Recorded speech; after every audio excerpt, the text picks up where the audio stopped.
Le tirage au sort a eu lieu, des gros matchs, des plus petits matchs, des déceptions, des derbies, mais pour moi, que des matchs intéressants. On commence avec le match le plus attendu, on perd même pas de temps.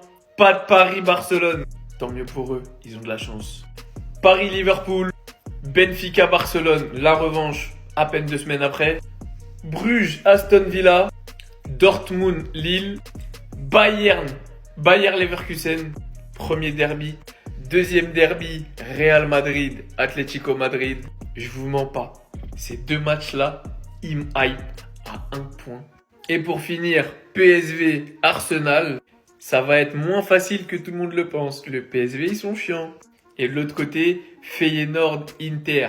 Donc je me pousse pour vous laisser 2 petites secondes. Regardez toute l'affiche. Vous avez les dates qui sont en dessous. Honnêtement, on a des affiches un petit peu originales qu'on voit pas forcément tous les ans. Le petit derby, c'est magnifique. Arsenal PSV, je suis fan. Feyenoord qui s'est qualifié, ça fait du bien. Le petit derby allemand. Lille Dortmund, j'espère que Lille créera l'exploit parce qu'il y a la place. Bon, Barça Benfica, c'est l'un des rares matchs qu'on a vu beaucoup ces derniers temps. Bruges Aston Villa. Honnêtement, je suis très satisfait de ces huitièmes. Je sais pas pour vous, dites-moi en commentaire. Est-ce que vous êtes heureux du tirage? Et n'oubliez pas de vous abonner, de partager, de republier la vidéo. Chiant. Et je vais même pas vous le cacher parce que l'affiche, elle me fait pas tant rêver que ça. Ça ne change pas de d'habitude. L'Atlético de Madrid, on les affronte en championnat, on les affronte en coupe, on les affronte partout. On est deux équipes espagnoles. Ce que j'aurais kiffé, c'est affronter quand même le Bayern Leverkusen. Ça aurait changé un tout petit peu. Et ça aurait permis au Bayern d'affronter quand même l'Atlético de Madrid, qui est une équipe espagnole. Ça changerait un tout petit peu. En plus, on doit s'infliger une équipe chiante, collante. C'est des sangsues, l'Atlético de Madrid. Mais après, depuis la nuit des temps, le Real Madrid face à l'Atlético de Madrid, on est assez à l'aise en Ligue des Champions. On les botte tout le temps. Voilà, à penser à Sergio Ramos, 93 minutes, but de la tête, voilà, décisif. Donc là, en tout cas, j'espère que le Real Madrid arrivera à s'imposer enfin contre une grosse équipe. Parce que cette année, le Real Madrid ne s'est jamais imposé face à une grosse équipe, mis à part Manchester City qui est en difficulté actuellement, donc c'est pour ça que je ne vais pas les compter. Donc on attend de la part du Real Madrid de s'imposer contre des équipes comme ça. Ça va de soi, un minimum, quoi. Parce que tôt ou tard, tu affronteras forcément des équipes comme Liverpool, comme le Bayern Munich, et il faudra que tu répondes présent. Là, c'est tombé sur l'Atlético de Madrid, c'est un très bon test. Et par la suite, on a la possibilité d'affronter aussi Arsenal. Ce sera un autre pari et on peut le faire. Voilà, il y a un moment donné, il faut se mouiller pour aller chercher la 16e Ligue des Champions. En bien. Qui est fatigué de conspirer là? C'est quel Barcelonais qui est fatigué de conspirer? Allons payer nos maillots d'Atlético. On va faire vite en même temps. Ceux-là, tant qu'ils sont pas éliminés, on ne les laisse pas. À la mamite, le gars de penalty. Nous, on devient supporter d'Atlético, mais ça dit après le Barça, mais c'est Atlético, nous on supporte. Vous allez comprendre 8e de finale. Je voulais qu'on vous donne Bayern Leverkusen. Mais vous n'avez pas vu Bayern, non? Il n'y a pas de problème. Atlético va faire le travail. Vous pensez que non? Mais Atlético aussi, c'est vrai, ils sont un peu tolol, mais je pense qu'ils vont se ressaisir. Moi, mon joueur préféré s'appelle Griezmann. Allons, à tous les Barcelonais, allons payer nos maillots d'Atlético. Ceux-là, on ne les laisse pas. Si on est dans une compétition, ils sont dedans, on ne les laisse pas. On est eux. Cette année-là, ils ne vont rien prendre. Ils vont retourner dans la salle terrain de Madrid, là, vide, sans trophée. Ligue des Champions, 0. Coupe du Roi, 0. Tout 0. Allons payer nos maillots d'Atlético. C'est dès maintenant. Le 8e de France, c'est dans 2 semaines, mais combien de semaines là? Allons payer nos maillots dès maintenant. Et là, je comprends que la Ligue des Champions est frauduleuse. Déjà, commençons par Liverpool qui s'est cassé le fion pour terminer premier de cette belle Ligue des Champions. Un long championnat comme ça, là. Malgré tous ces efforts-là, tu pars tomber sur le Paris Saint-Germain, la deuxième équipe la plus dangereuse hors top 8. Et ça, c'est pas la poisse. Comment vous appelez ça? Vous venez même pas me dire que Liverpool est favori. Ils sont pas favoris, les amis. Parce que là, le Paris Saint-Germain que j'ai vu la dernière fois, là, c'est pas un Paris Saint-Germain qui rigole. Une équipe où tous les 24 joueurs de l'effectif marquent, même ceux qui sont au centre de formation marquent. Et maintenant, supposons que par miracle, ils réussissent à s'en sortir face au Paris Saint-Germain. Ils vont tomber face à une équipe assez faible en quart de finale. On va dire que là, ça sera le petit moment de repos, mais faut pas sous-estimer les équipes là aussi. Il y a Bruges et Aston Villa. Bruges, ils ont quand même réussi à éliminer l'Atalanta, c'est pas n'importe qui. Cependant, malgré tout, Liverpool restera quand même favori. Donc après t'avoir tapé tous ces gens là, tu vas rencontrer soit le Real Madrid ou soit Arsenal. Parce que oui, moi je pense que le Real Madrid, on va passer face à l'Atlético de Madrid. On va en parler juste après. En fait, c'est là on comprend que c'est vraiment la Ligue des Champions, les amis. Le parcours du Paris Saint-Germain ou Liverpool sera pas facile. Parce que tu vas t'en sortir face à un Liverpool ou Paris Saint-Germain, tu vas rencontrer du bourbier après. Et ça jusqu'en finale, parce que de l'autre côté aussi, c'est pas des lol. Il y a le FC Barcelone d'un côté, il y a le Bayern Munich d'un côté. Dites-moi en commentaire, selon vous, qui va s'en sortir entre Liverpool et le Paris Saint-Germain. Oh man. Moi qui voulais tomber sur le Paris Saint-Germain. Ah, je suis complètement déçu, je suis dégoûté. Ah, on va devoir laisser ça à Liverpool, les gars. Le yo, Memphis. C'est pas grave, les Parisiens. On s'attrape en finale, on se l'est promis, n'est-ce pas? Mais franchement, exceptionnel. Exceptionnel, ces tirages au sort. PSG Liverpool. Incroyable affiche.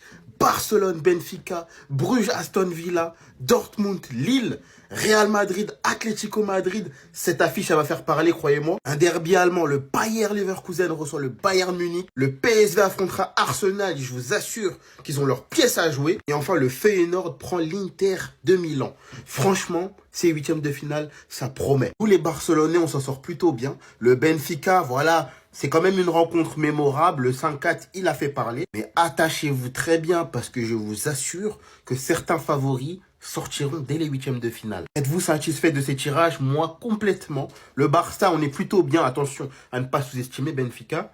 Mais je suis content. Cette fois-ci, c'est fini. Là, vous devenez un dégât collatéral. Là, c'est fini. Là, cette fois-ci, c'est fini. C'est plus une histoire de telle équipe n'est pas en forme. Cette fois-ci, Atlético en forme. Là, c'est fini pour vous. Je dis et je répète, j'ai une seule parole. Si à la pénalty, si Real de Mami a éliminé Atlético, moi, je me jette dans la lagune en live. J'appelle tous les médias. Ils vont venir filmer ça en live. Je me jette dans la lagune et je traverse la lagune. C'est fini. Parce que c'est fini pour vous. C'est fini. C'est fini. Oubliez Ligue des Champions. Oubliez. Oubliez tout ce qui est Ligue des Champions. Oubliez tout ce qui est trophée. C'est fini pour vous. J'ai dit, si vous avez éliminé Atlético, je me jette dans la lagune devant tous les médias. Il dit même France 24. J'envoie courrier à France 24. Ils vont venir filmer ça en direct. Je traverse la lagune. C'est fini pour vous. Bye bye et bye bye. Bye bye. La fête des voisins continue, on y a échappé en Copa del Rey, on n'y échappera pas en Champions League. Atlético Madrid, Real Madrid, c'est donc l'affiche de ce huitième de finale pour le Real, qui affrontera en cas de qualification soit le PSV Eindhoven, soit Arsenal. Et oui, moi je le voulais. Moi je le voulais cet Atlético Madrid. Et pourtant... détrompez-vous, c'est pas parce qu'on réussit contre eux, parce que regardez, je vous mets ici l'historique des confrontations entre l'Atlético Madrid et le Real Madrid depuis la saison 2022-2023. Déjà, vous pouvez remarquer que les 3 derniers Real Atlético ont fini sur le score de 1-1. Le Real Madrid n'a pas gagné l'Atlético depuis le 10 janvier 2024. C'était en Super Coupe d'Espagne, je sais pas si vous vous souvenez, avec ce but de Brahim Diaz où il dépasse au Black là. Et si le Real Madrid de Carlo Ancelotti réussissait bien contre l'Atlético lors de la saison 22-23 notamment, avec 2 victoires, eh bien depuis 1 an et demi, 2 ans, ça devient très compliqué puisque le Real, c'est une seule victoire contre l'Atlético. Depuis février 2023, c'est une seule victoire, c'était 5-3 en Super Coupe d'Espagne. 0 victoire au Bernabéu, 0 victoire au Civitas Metropolitano. Un match disputé face à une équipe qu'on connaît, qu'on a affronté il y a même pas 2 semaines. J'étais au Bernabéu, je m'en souviens. Un duel madrilène, un seul se qualifiera. Et en Ligue des Champions, on a l'habitude quand même de détruire les espoirs de l'Atlético. Bon les gars, je vous mens pas, je suis un peu déçu. Voilà, un peu déçu que certains gros soient sortis trop tôt, parce qu'au final, on se retrouve avec des Bruges Aston Villa, qui certes, sans doute seront des beaux matchs de football, mais moins de hype, forcément. On aurait pu avoir, si les gros s'étaient gérés, un Juventus Arsenal, qui a quand même plus de gueule qu'un PSV Arsenal, on va pas se mentir, même si la Juve a été moins forte que le PSV. On aurait pu avoir un AC Milan Inter, donc... puisque Feyenoord a battu l'AC Milan, un Atalanta Aston Villa qui aurait pu être très intéressant aussi. On se retrouve avec ça, un PSV Arsenal qui va certes, je pense, être un beau match, mais Arsenal part largement favori. Comme grosses affiches, entre guillemets, on a quoi? On a PSG Liverpool qui sera la plus grosse affiche de ces huitièmes de finale. Et puis on a des matchs nationaux. Un Real Atlético, moi personnellement ça me hype, mais je comprendrais qu'un fan de Ligue des Champions qui n'est pas forcément amateur de la Liga n'aime pas voir un Real Atlético puisque c'est un match de championnat entre guillemets. Un Bayern Munich, Bayer Leverkusen, c'est cool, mais ça reste un match de Bundes et ces matchs nationaux en Ligue des Champions, ils sont souvent moins retentissants, moins intéressants qu'un PSG Liverpool avec 2 équipes qui ne s'affrontent pas très souvent, 2 équipes de 2 championnats différents qui marchent très fort en ce moment. Donc dites-moi ce que vous en pensez, mais un peu déçu quand même de ces huitièmes. J'espère que les quarts seront mieux. Nous, on est déjà qualifiés pour les quarts de finale de la Ligue des Champions. C'est clair, nous, on est déjà qualifiés. C'est-à-dire, avant même de commencer à jouer les matchs de 8, aujourd'hui, avant de commencer à jouer les matchs de 8e de finale, nous, on est déjà qualifiés. Benfica, encore vous. C'est-à-dire, la dernière, c'est qu'on vous a fait sur votre terrain, ça ne vous a pas suffi. Voilà des gens qu'on a humiliés. C'est-à-dire, on a donné une humiliation qui ne dit pas son nom. Vous revenez encore. Ça, cette fois-ci là, il n'y aura pas de non-suspense, non. Cette fois-ci là, 4 au match aller, 4 au match retour, 8 pour vous. Je voulais Paris, mais on n'a pas pris Paris, ça me fait mal. Mais c'est pas grave. Benfica, vous allez payer le prix. Pourquoi on n'a pas pris Paris là? Vous allez nous expliquer. Pourquoi ceux qui font tirage au sort n'ont pas tiré Paris là? Benfica va nous expliquer ça. Nous, on est déjà qualifiés. Benfica, c'est trop facile, c'est trop simple. On ne peut pas venir faire suspense, non. C'est 4 allées, 4 retours. Vous allez comprendre. Comment des gens, vous savez qu'actuellement on est mauvais, on est tranchant, et puis vous revenez encore. On vous a déjà frappé. Mais vous dites non, vous êtes garçon. Benfica, vous êtes garçon, non? Vous allez nous expliquer.